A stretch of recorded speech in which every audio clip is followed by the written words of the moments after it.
Bonjour les amis. Ah, il peut être fier de lui, le Elon Musk, hein. Il nous a mis un pastaga en Grande-Bretagne.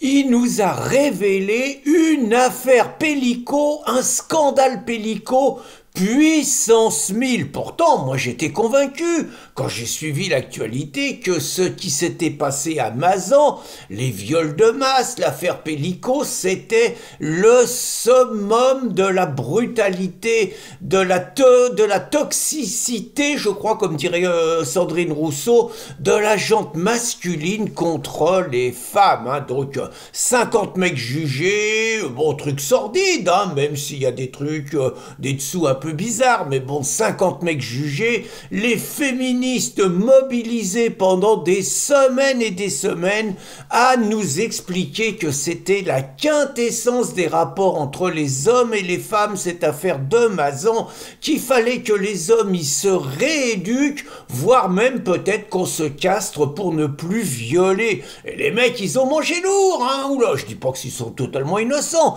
mais des années, des dizaines même d'années de prison, jugés et condamnés plus sévèrement que les racailles multirécidivistes qui latent des Français à coups de pied dans la tête à 10 contre 1 pour tuer et qui, eux, s'en sortent avec des peines nettement moins élevées. Mais c'était connu, donc Pélico, c'était la quintessence, on pouvait pas faire pire.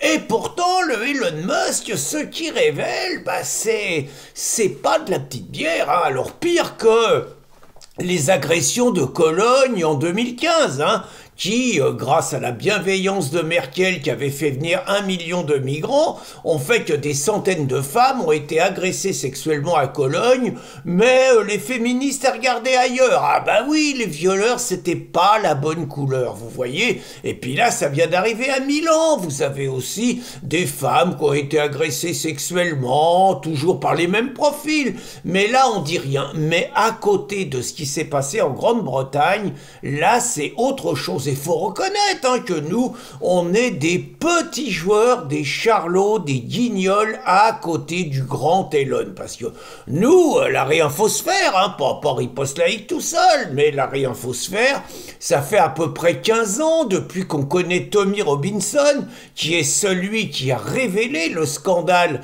des viols des gangs pakistanais à Rotterdam et à Telford notamment. Donc depuis qu'on connaît Tommy, on a fait des articles, on a fait des vidéos, on a même fait des manifestations en soutien à Tommy, vous voyez. Bah écoutez, on doit pas être bon, hein, parce qu'on n'a jamais réussi à percer dans les médias et tout le monde y s'en foutait, les féministes en premier, hein. Et là, Elon, alors il a mis un coup de latte dans la fourmilière, il a simplement sur un tweet, il a allumé Keir Starmer, mais il a aussi allumé, il a défendu Tommy, hein, ça c'est super, il a défendu Tommy, il demande sa libération, et il a pointé du doigt Keir Starmer, le Premier ministre actuel, qui à l'époque était procureur, et il lui a reproché d'avoir couvert et protégé les violeurs, d'avoir enfoncé les victimes, et il accuse l'appareil d'État d'avoir été complice. Certains disent pour pas passer pour des racistes, d'autres disent qu'il y a eu des corruptions énormes, d'autres disent que c'était la peur des gangs pakistanais. Toujours est-il que des jeunes filles prostituées, violées de force, adolescentes et voire même à partir de 11 ans, je vous ai mis un film réalisé par Tommy Robinson, vous verrez vraiment le côté sordide. Donc des milliers et des milliers de jeunes filles, des classes populaires, blanches, ont été donc livrées sans être protégées par l'État, au contraire même, donc à des gangs de violeurs pakistanais. Et là quand même, il faut reconnaître que on voit, pardon pour la trivialité du propos, mais on voit vraiment que les féministes françaises, c'est des belles salopes et c'est des racistes. Je dis bien des racistes, parce que quand on voit le cinoche qu'elles nous ont fait sur Pélico et l'instrumentalisation, là c'est puissance 1000 et à 100 aux abonnés absents. Et je vais vous citer deux caricatures de féministes françaises qui sont vraiment, mais vraiment, je vais essayer essayer de pas déraper, mais qui sont vraiment plus que méprisables. Il y a d'abord l'autre, la Caroline de Haas, qui elle, c'est une businesswoman, elle vit du féminisme en ayant monté une boîte et en vendant des conseils, des lignes aux entreprises, alors aux entreprises d'État parce que c'est nous qui payons, hein, aux administrations et tout, pour que les attitudes machistes soient éradiquées du lieu de travail. Enfin, vous voyez un peu l'ambiance que c'est. Mais la pire, c'est c'est pas Caroline Fouresto, là. La pire, c'est Clémentine Autain. Caroline Fourest, c'est pas mal, mais bon, je vais la laisser tranquille pour cette fois. On va s'occuper de Clémentine. Alors, Clémentine, c'était le prénom de ma grand-mère, en plus. C'est mal porté, là. Hein. Donc, Clémentine Autain, c'est une nana, c'est du vide. Je veux dire, elle a aucune idée spéciale, c'est du creux. Mais elle a fait toute sa carrière sur le thème « J'ai été violée à l'âge de 23 ans et j'ai décidé de rendre ça public ». Pourquoi pas? Pourquoi pas? Sauf que ça serait crédible si elle nous expliquait que son violeur était algérien. Ça serait un peu plus crédible, c'est quelque chose qu'elle n'a pas dit. Il est évident que s'il était français, comme dans l'affaire Pédico, là on aurait dit « et c'était un français ». Vous voyez, c'est déjà la première chose.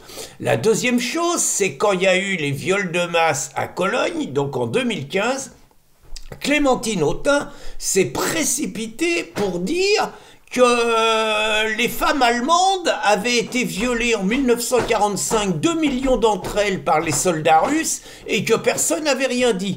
C'est pas faux historiquement, mais pourquoi parler de ça ?